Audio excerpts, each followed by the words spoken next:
میڈسٹینڈ اپنی بیماری کو سمجھیے۔ السلام علیکم خواتین حضرات، پروفیسر عزیز الرحمان، میڈسٹینڈ اپنی بیماری کو سمجھیے کی طرف سے۔ ایک لفظ ہے وائٹ کوٹ ہائپر ٹینشن۔ یہ وائٹ کوٹ ہائپر ٹینشن کیا ہوتی ہے؟ یہ وہ ہائپر ٹینشن کی قسم ہے جو کہ صرف کلینک میں جب مریض ڈاکٹر کے پاس آتا ہے تو صرف اس وقت بلڈ پریشر کی ریڈنگ زیادہ ہوتی ہے اور گھر میں بلڈ پریشر کی ریڈنگ نارمل آتی ہے۔ تو یہ کیسے پتہ چلتا ہے؟ جب ہم چیک کرتے ہیں فرسٹ ٹائم کسی کی ریڈنگ زیادہ آتی ہے، ہمیشہ مریض کا یہ رسپانس ہوتا ہے کہ یہ بھی بڑا ہے، پہلے نہیں تھا۔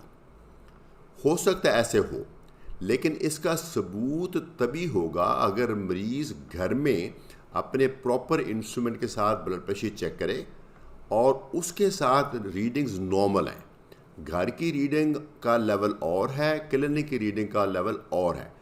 گھر کی ریڈنگ 130 اور 25 سے کم آنی چاہیے اور کلینک کی ریڈنگ 140 اور 90 سے کم آنی چاہیے نارمل ہونے کے لیے۔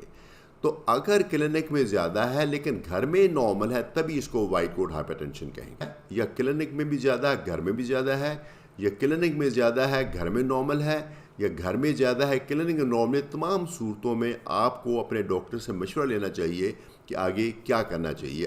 اگر آپ کوئی ٹریٹمنٹ نہیں تو لائف سٹائل چینجز ضرور کرنی چاہیے اور اس کے ساتھ ساتھ آپ کو مانیٹرنگ ضرور کرنی چاہیے تاکہ کسی بھی وقت یہ بلڈ پریشر اگلی سٹیج پہ جا سکتا ہے۔ بہت شکریہ کے ساتھ اجازت چاہوں گا۔